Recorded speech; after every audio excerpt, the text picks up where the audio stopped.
Reggae Boyz coach Steve McClaren, in a recent newspaper interview, was reported as saying he's excited about guiding Jamaica at the CONCACAF Gold Cup for the very first time.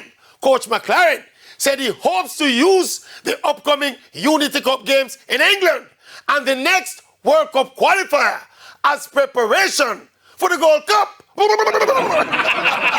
tell me if you're wrong, but this sounds like Coach McClaren is more excited about the Gold Cup than he is about the World Cup qualifiers. It sounds awkward, downright wrong, to classify a World Cup qualifier as preparation for the Gold Cup. That made me nervous. We just hope that Coach McClaren don't get too carried away about Jamaica playing in the Gold Cup or even winning the Gold Cup.